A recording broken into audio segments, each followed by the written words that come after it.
you were saying before about, you need drama and such. So the drama in this is the main conflict between these two characters. So Don Simpson said that in casting this movie, they needed heavyweights for this. He said he and Bruckheimer looked at this kind of like movie as the equivalent of the Rumble in the Jungle, and they needed two big kind of adversaries to go head to head. So when Schiffer wrote the movie, he had the character of Ramsey with Gene Hackman in mind. That's who he had in mind when he was writing it. And Yeah. they offered the part to Gene Hackman. His agent says, "Yeah, it's it looks great. He should do this, but he just got married. He's got a place in New Mexico. This is the same place, by the way, where unfortunately he and his wife would be found dead so many years later. And he's just right now, he's kind of like one of those actors, kind of like hard to get unless a script really jumps out to him. So Yes. in the meantime, they're fishing around for other people. First person they go to is Warren Beatty, Oh yeah. and supposedly they go on quite a bit with him for 3 or 4 weeks. They're just sitting down with him and stuff, and a lot of the stuff that he was doing with Bruckheimer and Simpson and Schiffer, and this is a common thing that comes up, is rewriting. He's looking at the script and he's asking direct questions about the script and all that. And after 4 weeks, he's kind of like still topsy-turvy with this kind of thing. He's like, Simpson's just like, look, are you going to do it or not? And he's like, look, I like the script, but this isn't for me. Because, around the corner, he's got like, I'm sure he likes to do his own movies, right? He vests that he Oh, writes yeah. everything else. He's a filmmaker too, so I can't Exactly right. be fiddling with it. So he's fiddling there, and actually, supposedly, the stuff that he brings to it does quite a lot of good for the script that they have. So he passes on. So the next guy to go to is Al Pacino, Oh yeah. picking Al Pacino for Ramsey. Now, this time, Al Pacino, is fresh off the Oscar win and everything else. He's back into it, and the same kind of thing's happening. They're sitting down with him for weeks. They're talking, and he's asking things about the script and some changes for the script and all that, and what have you. Again, rewrites and all that, but it doesn't work. And supposedly, while they're trying to get Pacino, Brad Pitt wanted to play the part of Hunter, Oh yeah. because he wanted to work with Pacino. Where Pacino falls out, Pitt falls out. They're still looking for guys, right? Now, Tommy Lee Jones passed on as well. They go back to Hackman. Hackman Oh, wants to do the film now. oh, Awesome. fine. And so they get him on board. He wants to Gratuitous. do it. And then the next guy they get is Denzel. Oh yeah. And I found his interview where Denzel talks about how he and Hackman kind of knew each other because they did a movie beforehand, which I haven't seen. It was called Power. I think it came out like in the mid 80s.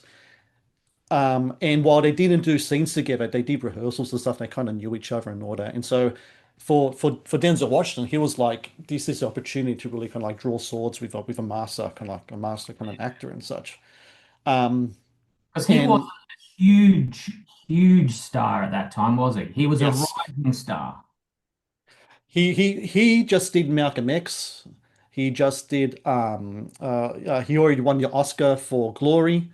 Yeah. Um, Sort of so the he was glory. like doing a whole bunch of great stuff then. So he wasn't like superstar Denzel like around the time of Training Day, which is only like 3 years afterwards, but he was pretty much there, pretty much. Yeah. Um, so when it came to Hackman, I found a interview he did with Cigar Aficionado where he talked about how much fun he had with Crimson Tide, and he said the character is not a villain, but he's kind of like a by the book guy, and it's fun to portray someone like that. And he said how it was really intense contract work, but because he was working with Denzel and he got great kind of like script stuff, the script was awesome, that he had a great time with it. And Denzel says the same thing as well. Viggo Mortensen, who's in the movie, actually did an interview as well. He was talking about how great it was to watch these two guys, doing their stuff. Like he learned so much. He also said that Gene Hackman was kind of crusty. That's a word he used, crusty.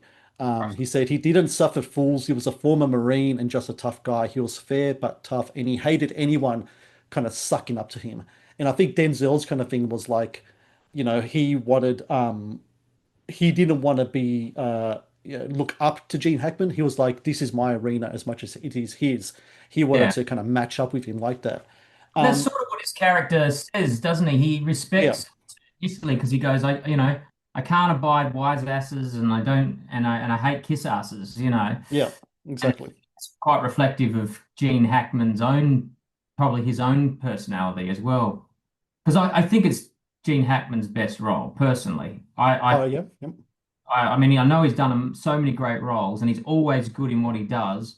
But for me, his best role was Crimson Tide. That's me. I think he's just phenomenal in it, and it's got to be one of Denzel's best too. So there's clearly, and it's interesting, isn't it? Talking about all those other actors that were looking at it, Warren Beatty, Brad Pitt. These are all great actors, but when I think of Crimson Tide, nah, they are not right. They are not right. They would not have.